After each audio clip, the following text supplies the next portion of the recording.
Olá, telespectadores da Espaço Saúde, canal 99.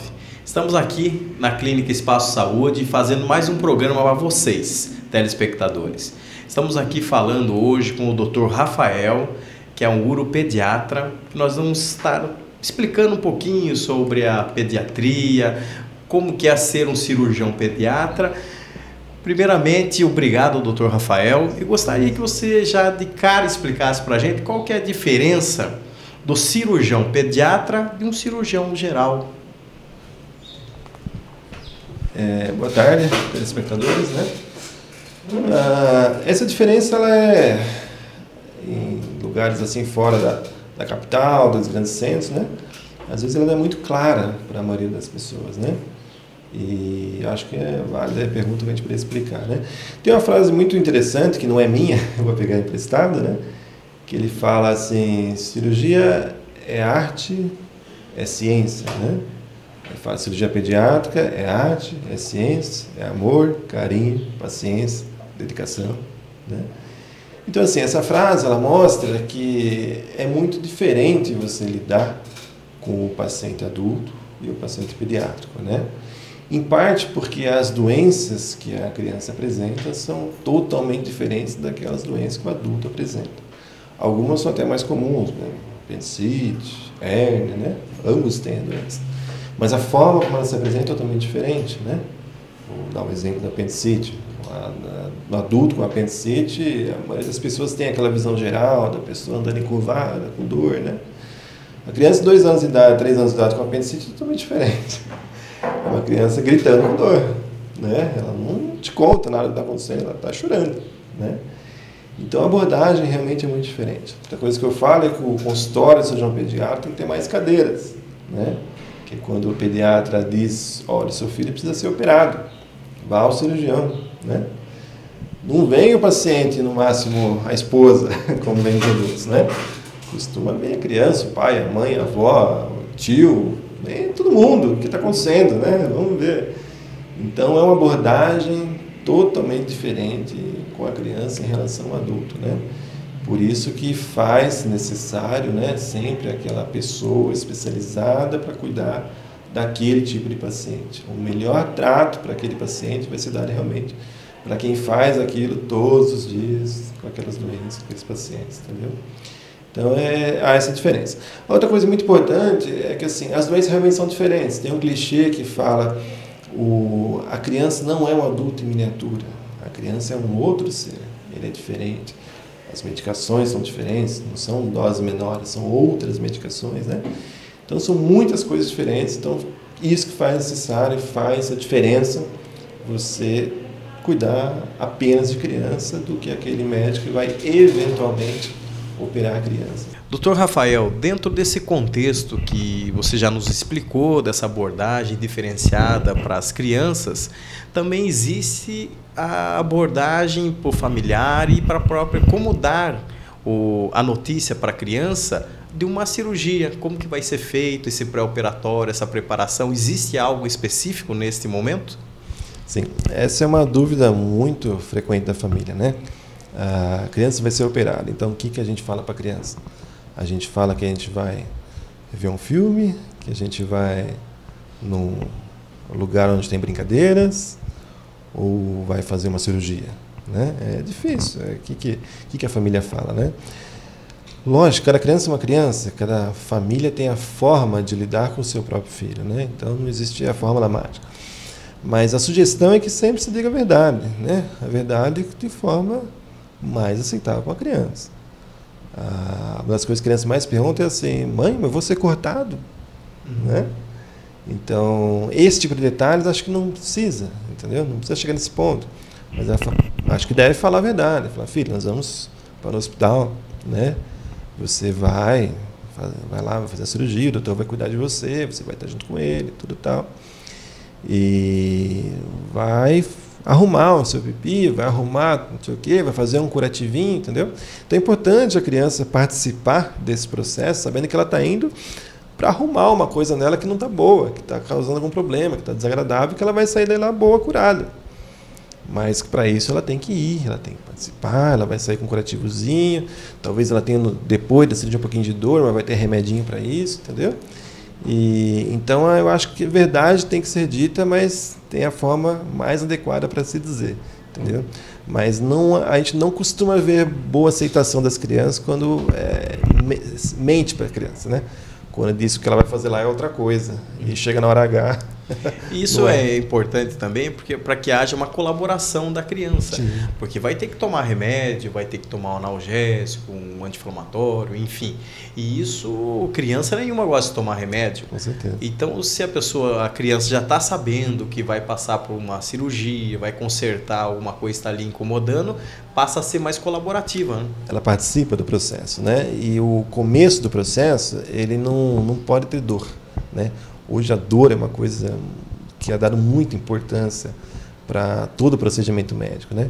Antigamente se falava que dói cura, né? Hoje não é bem assim, né?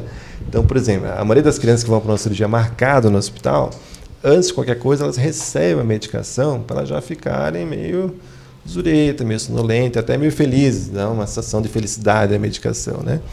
Então, a criança gosta, é um remédio docinho e ela começa a ficar legal, ela entra no hospital gostando daquela coisa, entendeu?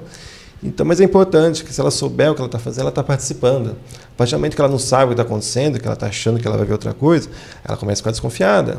Mas o que é esse remédio? O que é isso? Onde eu estou entrando? Entendeu? Então é importante o que você falou, dela saber mesmo e ela participar, fica muito mais fácil, muito mais importante. E as crianças hoje eu vejo que são mais maduras, têm uma parte de aprendizado muito melhor. Então você fala, parece que já entende na hora. Hoje elas estão muito espertas, né? Muito mais ativa, né? Uma criança de 3 anos hoje, ela interage, já sabe, então vou tomar um remédio para sarar o pipizinho aqui. Então tá. Por isso que eu acho melhor não é enganá-las, e sim colocá-las ao lado da gente para participar e tudo fica bem mais fácil. Tem alguns livros também que são antigos até, que a gente até recomenda para as crianças lerem, né? Tem 4 livros que eu tenho aqui que geralmente a gente empresta para as crianças, né? Em que ele explica que o personagem se machuca e vai lá outra pessoa, faz um curativo nele, arruma ele. Isso já ajuda bastante também as crianças entenderem melhor. Elas vão para o hospital e falar igual a historinha, né? Usa um pouco do lúdico para trazer a criança para a realidade do que vai acontecer. É isso mesmo. Você falou bem aí até do processo pré-cirúrgico e tal, dessa abordagem.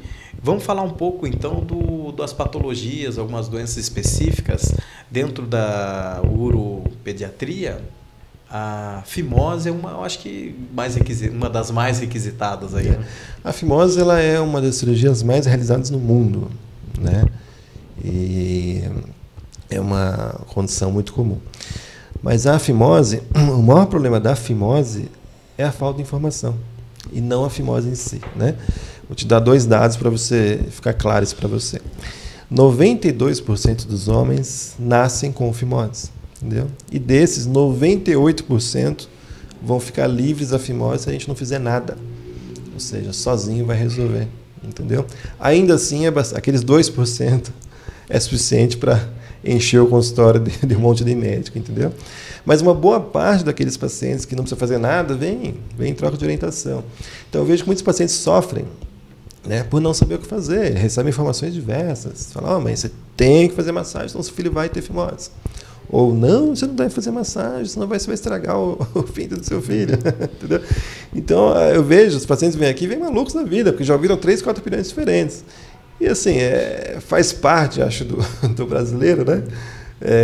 Sempre querer dar uma sugestão. Então, é o vizinho que fala uma coisa, é o outro falar outra, entendeu? Então, é extremamente comum aí o paciente vir com um monte de informações várias diferentes. Opiniões formadas. Já. Eu falo, o maior problema da fimose não é a doença em si, é a falta de informação das pessoas. Elas vêm aqui mal informadas, até desinformadas. E a maioria dos casos, apenas converse, explique, tudo se resolve, a natureza toma conta ali para frente. Mas faz a massagem ou não? Então, o recomendado, assim, a grosso modo, é que até 1 ano de idade realmente não precisa fazer nada. Né? Até 1 ano de idade ela vai já abrindo sozinha e a maioria dos casos vão resolver e já vão ficar livres. Né? Aqueles casos que até 1 ano não resolveram, pode-se fazer realmente uma massagenzinha para tentar ir abrindo a pele aos poucos, né? Espera-se que até os 3 anos de idade, no máximo aos 5, o problema esteja resolvido, né? Quando isso não acontece, provavelmente precisa de alguma intervenção, né? O problema é que assim, tem muitos casos que não são fimoses, entendeu? Mas é apenas uma pele grudada na ponta do pênis. Isso não é uma fimose, é um outro probleminha que se resolve mais fácil e pode se esperar até mais tempo para resolver. Entendeu? Então, às vezes, as mães fazem massagem naquela pele grudada. E isso é um procedimento extremamente doloroso. Dói, às vezes sangra, entendeu? Então, quando ela chega aqui, a gente fala, mãe, a fimose do seu filho já resolveu, sozinha. O problema que ele está tendo agora não é fimose, é aderência. Isso não deve fazer nada, isso vai resolver sozinho. E aí que vem o trauma, quando a criança já tira a roupinha e já fica desesperada, porque aquela massagem era muito dolorosa e era inútil, porque a gente não estava lidando mais com fimose, e sim com aderência. Então, o que seria interessante? Na verdade, se toda criança pudesse realmente passar por uma consulta de avaliação para receber as devidas orientações. Esse é o que pode ser feito tanto pelo pediatra dela, lógico, quanto pelo cirurgião. Ou seja, tudo se resume à falta de informação também. Sim, né? Principalmente. E se caso de uma intervenção cirúrgica, como é o método hoje? Antes existia o método que era cortar aquelas pinças, ponto, traumático, continua nesse modo? A gente tem, a grosso modo, assim, 2 técnicas para fazer, né? Tem mais técnicas, obviamente, mas tem 2 que a gente usa mais comumente. Esses 2 métodos que eu estou falando são a cirurgia de postectomia, que a gente chama, que é a correção da fimose. Existe uma cirurgia chamada circuncisão, né? Que ela é parecida, mas diferente, né? A circuncisão ela é realizada mais por práticas religiosas, ou seja, você quer retirar toda aquela pele do pênis, né? Para o pênis ficar assim, carequinha, entre aspas, entendeu? Isso é exigência de algumas religiões, entendeu? Para que a criança possa continuar a ser aceita, etc. Entendeu? Então, isso é circuncisão. Antigamente, para muitos pacientes que tinham fimose, era feita circuncisão, entendeu? E não precisava fazer a circuncisão, entendeu? Era feito por uma facilidade técnica, por questões técnicas, que é mais fácil realmente você tirar toda a pele do que você fazer um ajuste nela. Fazer o ajuste é mais difícil, entendeu? Então, é uma questão também do aspecto estético, né? Tem gente que fica preocupada, pô, se for operar da fimose, vai ficar feio, vai ficar careca, né? Em primeiro lugar, que assim, não é questão de feio e bonito, né? Vai fazer concurso? Exatamente. Mas realmente não precisa, né? Realmente você tem que arrumar aquele estreitamento que não deixa a pele retrair, mas você não precisa acabar com a pele do pênis mesmo, tá? Então, você tem, além da correção da doença, uma preocupação estética. E isso é a cirurgia de postectomia, que é feita para corrigir. Aí realmente tem 2 técnicas. Tem essa técnica aí que antigamente era única, exclusiva, em que se cortava um pedaço da pele e dava pontos para poder cicatrizar a pele que ficou, né? Hoje, felizmente, os pontos são absorvíveis, eles caem sozinhos, depois faz a cirurgia, não precisa mexer mais. Mas antigamente tinha até que retirar esses pontos. Então você imagina a dureza que era na consulta pós-operatória. E tem uma outra técnica que hoje coloca-se um plásticozinho realmente no pênis, né? Esse plástico ele fica amarrado na pele, preso, né?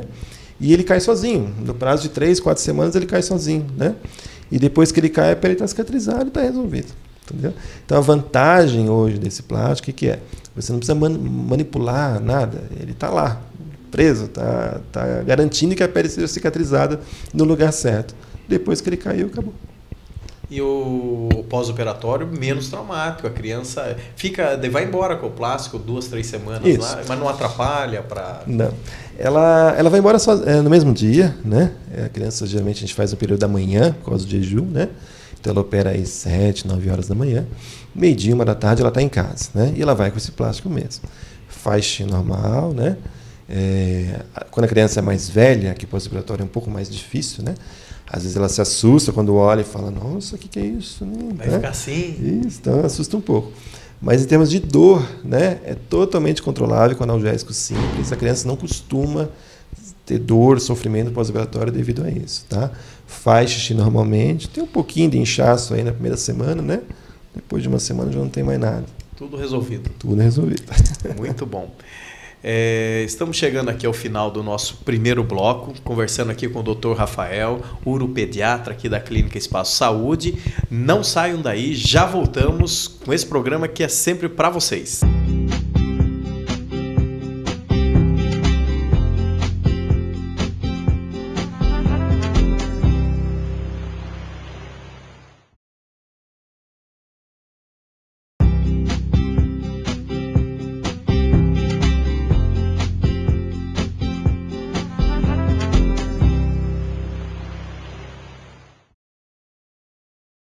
Olá, telespectadores da Espaço Saúde, estamos de volta aqui ao programa Espaço Saúde, falando aqui diretamente da Clínica Espaço Saúde, no qual o endereço está sendo passado aqui embaixo no vídeo para vocês, o telefone que é o 3271-2568, qualquer dúvida, ligue para nós, até mesmo para agendar alguma consulta aqui com o Dr. Rafael, ou para dar alguma sugestão de algum programa que você queira ver, ou que seja de interesse de vocês, nós vamos estar direcionando então um programa específico através das requisições que são feitas pelo telefone e pelo e-mail.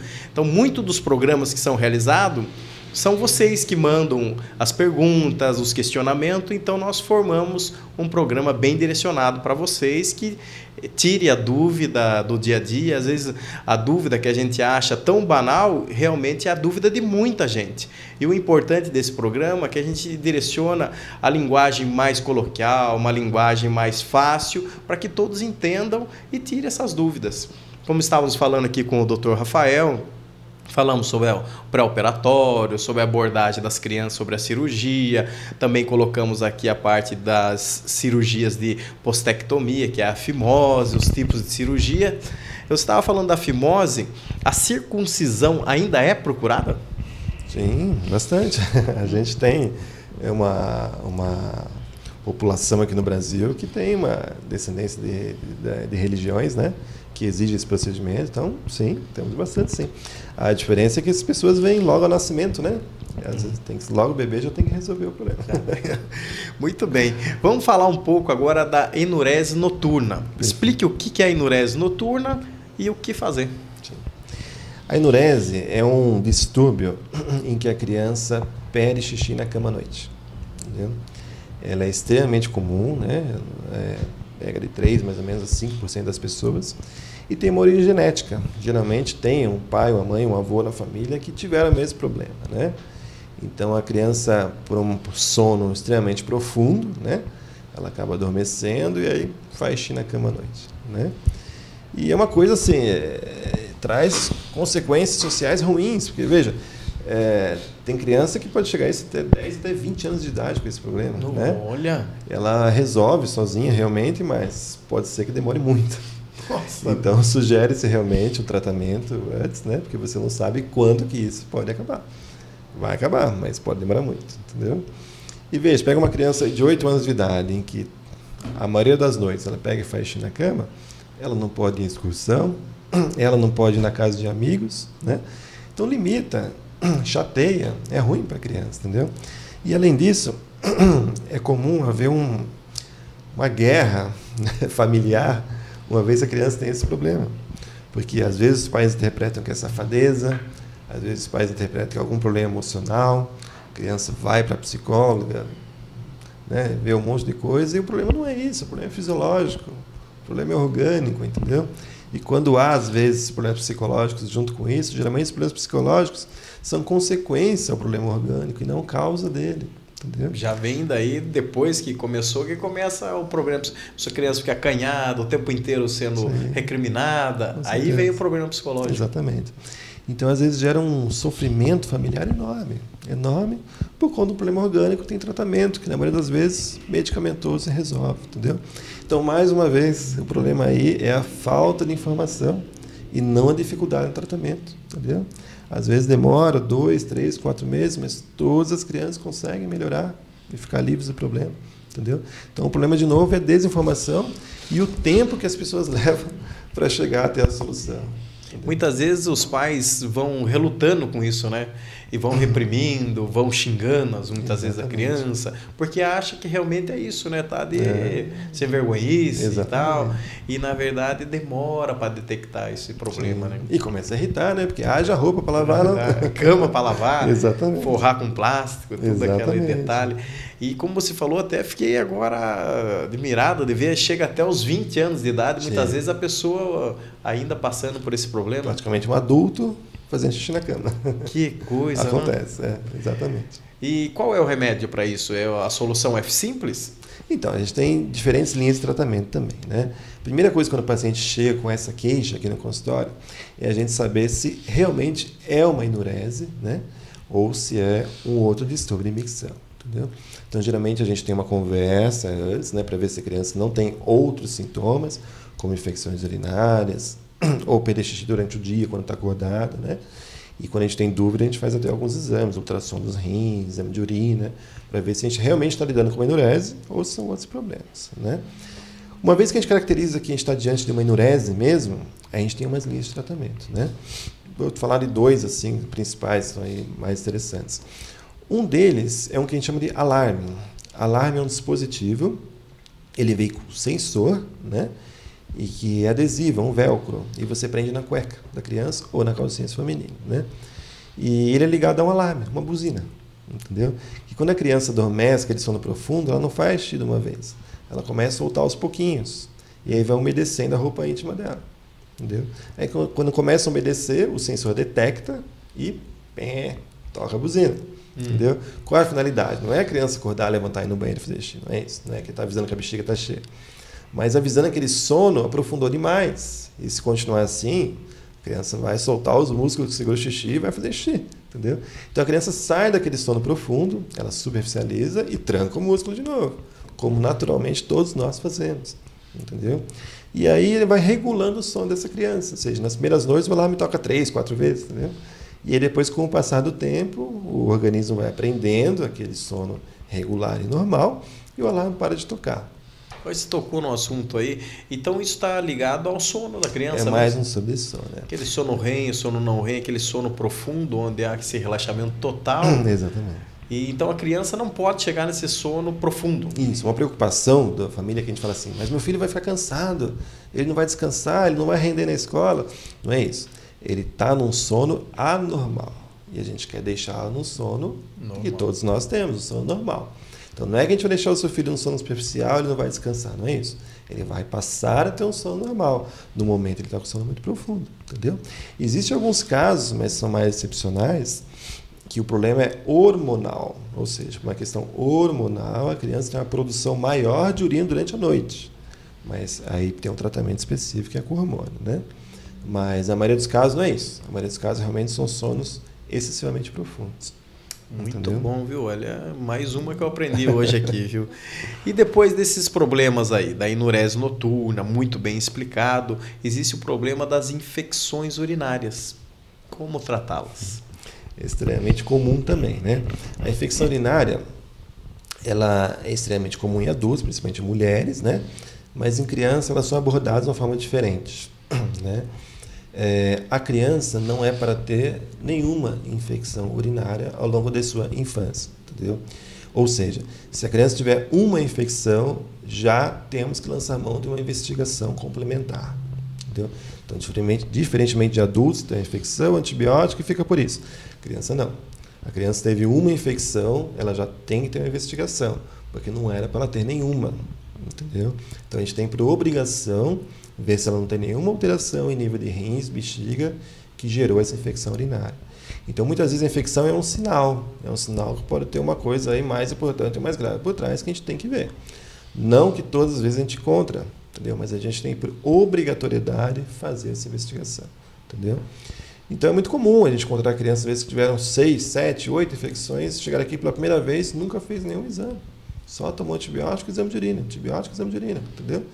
E não é o certo. E isso preocupa a gente realmente, porque já pegamos casos aqui de rins totalmente perdidos, né? E aí, infelizmente, assim, a gente tem que lidar com o que ficou, mas aquilo que foi para trás, perdeu, entendeu? Então, essa é uma situação em que a gente fica preocupado que o paciente chegue antes, né? para que a gente consiga fazer a investigação a tempo e evite sequelas piores, entendeu? Um outro problema em relação à infecção urinária é assim, é o diagnóstico errado, né? Aqui no Brasil, a coleta da urina com sonda não é muito preconizada, embora muito comum em outros países. Então, muitas vezes é colhido em laboratório com o uso do copinho ou daquele saquinho que gruda quando é bebê, eles grudam um saquinho assim na região e espera a criança fazer xixi, né? Tem uma série de controles em relação a isso para que aquele xixi não saia contaminado, porque a pele ela está suja de bactérias, né? Então você tem que fazer uma higiene muito adequada naquela pele, né? E fazer a coleta de forma que a urina tenha o menor contato possível com a pele do paciente. Então veja, se colocou um saquinho ali no bebê, se aquela pele não for limpa direito, quando o xixi sair, ele vai lavar toda aquela pele e cair no saquinho. E aí você pegar um exame lá, tá cheio de bactéria aqui, entendeu? E às vezes não há infecção nenhuma, entendeu? Então a gente já tem um problema na infecção urinária relacionado ao diagnóstico da infecção urinária. Muitas vezes tem paciente que veio aqui já com 3, 4 infecções, sabe bem, não teve nenhuma, entendeu? Foi todo um diagnóstico equivocados, tá? Então essa é uma coisa assim que, lógico, é bom quando o paciente vem, que a gente consegue esclarecer, tem mais precisão sobre isso, mas é uma coisa que a gente deveria melhorar em nível de saúde mesmo, assim, dos serviços do Brasil, os laboratórios. Tinha que ter um protocolo melhor, mais adequado para coletar as urinas de forma mais adequada. E o jeito correto, então, é pela sonda? A sonda é um jeito, a gente tem pelo menos 3 maneiras de colher a urina, né? A sonda é um jeito que é mais fidedigno, você colhe a urina diretamente da bexiga, né? Então você tem menos chance realmente de contaminação da pele. Mas ela tem a questão da invasividade, né? Você tem que caracterizar, né? Se você não tiver profissionais bem treinados, laboratórios para fazer isso, pode ser doloroso, pode ser desconfortável, entendeu? E é ruim. E mais uma vez em crianças, né? Criança é aquela idade diferente. Se vai passar sono no adulto, tudo bem. Uma criança de 3 anos pode ser uma guerra, né? Na hora de passar sono. Então, muitos laboratórios não fazem isso, né? Falam, não, sonda situações muito especiais, né? E acabam não colhendo. Então, pode colher sem a sonda? Pode, entendeu? Mas você tem que ter em mente que aquele resultado tem que ser bem interpretado, porque ele pode estar equivocado, entendeu? Então, vale a pena ver isso. Quando você recebe o resultado do exame de urina, ele mostra qual a bactéria que está naquela urina, entendeu? E a quantidade. Esses dados informam o médico se aquilo realmente é uma bactéria da urina ou aquela bactéria não é da pele. Entendeu? Então aquilo, às vezes, com o médico fala, olha, colhe esse exame de novo, esse exame não está adequado, entendeu? Mas nem sempre essa interpretação é feita de forma correta e o antibiótico é dado desnecessariamente. Muito bem. Outra questão, a parte dos vermes. Como prevenir? Por que aparecem? Hoje isso é menos comum, né? Antigamente, quase todas as pessoas, pelo menos uma vez na vida, soltavam verme, né? Hoje isso é menos comum, né? Grande parte disso, lógico, é o hábito das crianças está mudando, né? Hoje, muitas crianças nem brincam mais em areia, tudo. Não é isso também que a gente quer, né? A gente quer que elas tenham uma infância feliz, entendeu? Mas, então, hoje a contaminação, a infestação por verme é menor, né? O diagnóstico é simples, é o exame de fezes, né? Isso aí já dá o diagnóstico, né? A suspeita em relação ao verme que é mais difícil. Às vezes uma perda de peso, um sangue nas fezes, uma recusa alimentar, um vômito, barriga aumentada, tudo isso pode suspeitar. Mas não há problema nenhum em você anualmente dar um remédio de verme para a criança, né? Muitos fazem isso, não há nada de errado nisso, né? Não faz nenhum mal para a criança e previne, né, a ocorrência do verme. Então é uma coisa que eu sugiro, muitos pediatras também sugerem, uma vez por ano, pelo menos, dar o vermífugo para prevenir esse problema antigo aí. Até eu fiz essa pergunta porque houve até um problema que a gente veio de um paciente que a babá que cuidava da criança. E a babá, unhas grandes, vai ao banheiro, não limpa a mão e pega a comidinha e põe na boca da criança. Sim. E o meio de contaminação da giardia, por exemplo, é através das fezes, né? Aí não lava a mão direito e passa o verme para a criança. E a gente viu isso acontecendo aqui, então acho que até vale a gente dar um alerta aí para as mães, para os pais aí, né? Que a higiene de lavar as mãos, o ato simples, né, de lavar as mãos após o sair do banheiro, enfim, em qualquer situação, e até mesmo um álcool gel, isso nunca é excesso, é demais, não, doutor? Isso, com certeza, isso acho que todo mundo sabe. Mas eu vi uma estatística uma vez, através de câmeras em banheiro, né? E a estatística falou que 80% das pessoas que saíam do banheiro não lavavam as mãos, entendeu? Então, principalmente você falou babá, né, outras coisas, escola, tudo, né? Eu acho que a ideia de dar o vermífugo uma vez por ano é válida. É extremamente difícil você garantir que seu filho não tenha contato com nada, né? Muito difícil. Porque, infelizmente, o hábito das pessoas ainda não é o ideal. É isso aí. Estamos chegando então aqui ao final desse programa, esse programa maravilhoso aqui que foi feito e dedicado a vocês. Dr. Rafael, muito obrigado aí pelas dicas, pelo esclarecimento. Segunda vez que participa do nosso programa, realmente é uma satisfação imensa e era muito requisitado por todas as pessoas que nós continuássemos a fazer entrevista com você. Então eu já deixo aqui no ar aqui para que a gente possa estar debatendo outros assuntos, que a matéria é muito extensa, a gente sabe disso, e o tempo nosso é curto, mas com certeza foi satisfatório para os nossos telespectadores. Eu que agradeço, é sempre um prazer falar do que a gente gosta de falar, né? Então, continuo à disposição de vocês, Espaço Saúde, para quando quiserem. Então. Estamos chegando aqui ao final do nosso programa Espaço Saúde. Você que está nos assistindo e quiser aqui vir fazer uma visita aqui na clínica, querer marcar uma consulta aqui com o Dr. Rafael, está aqui passando aqui o endereço, o telefone, que é o 3271-2568. Venha conhecer a nossa clínica e com certeza será muito bem atendido por todos os nossos recepcionistas aqui na frente. Muito obrigado e esse programa é sempre feito e direcionado a vocês.